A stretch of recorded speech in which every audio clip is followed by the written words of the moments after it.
3 lakhs members polytechnic చేస్తున్నారు sir. ఇప్పుడు మీ skill university చెప్పడం వల్ల 3 lakhs మెంబర్స్ లైఫ్ నాశనం. ఇప్పుడు గవర్నమెంట్ ఏం చేయాలి? ఒక స్టూడెంట్ లైఫ్ అనేది బాగుపడి చూడాలి. కానీ మీరు ఇక్కడ ఏం చేస్తున్నారు? మొత్తం లైఫ్ స్పాయిల్ అయ్యాక ఏం చేయాలి? జాబ్ చేయడం రైట్ సార్. మేము జాబ్ చేయట్లేదు. మీరు జాబ్ చేయడానికి మేము చాలా సంతోషం. ఆ జాబ్ చేయడం వాటి డిప్లొమా పైన కల్పించండి.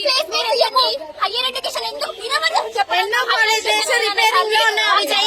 పాలిటెక్నిక్ తీసుకోవడానికి కారణం ఒక గోల్ సార్. ఇది తీసుకొని మాకు బెస్ట్ ఆప్షన్ అని ఇది చేసి మేము లాటరల్ ఎంట్రీగా బీటెక్ కి పోతాం. మేము ఊకనే పోం కదా. మేము ఇక్కడనే మా లైఫ్ ఫీడ్ వరకే అంటే ఎట్లా సార్? మేము ఇక్కడనే జాబ్ ఎట్లా చేసుకుంటాం? మేము మాకు హైయర్ ఎడ్యుకేషన్ కావాలి. మీరు ఎవరు అసలు చెప్పడానికి?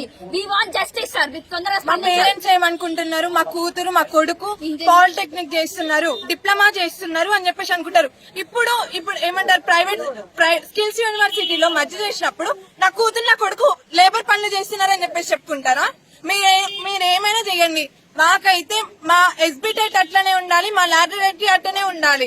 మీరు ఒకవేళ మా ఎడ్యుకేషన్ లో మార్పు చేయాలి అనుకుంటే ప్లేస్మెంట్స్ ఏమంటారు? మా ఇన్ఫ్రాస్ట్రక్చర్ మంచిగా చేయొచ్చు. కాలేజెస్ ఎట్లున్నాయి ఒకసారి గవర్నమెంట్ కాలేజెస్ చూడండి. అట్లా ఎట్లున్నాయి అవన్నీ నీట్ గా చేయించండి. ఏమంటారు? బుక్స్ ఇవ్వండి, ఫ్రీకి ఇస్తామని చెప్పేసి చెప్పొచ్చు కదా.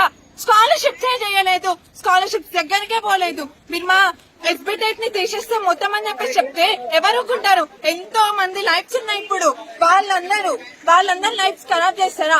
మాకైతే మా ఎస్బిటెట్ మాకు లాటరల్ ఎంట్రీ మాత్రం కావాలి. మేము ఇదే కోరుకుంటున్నాం. We want justice.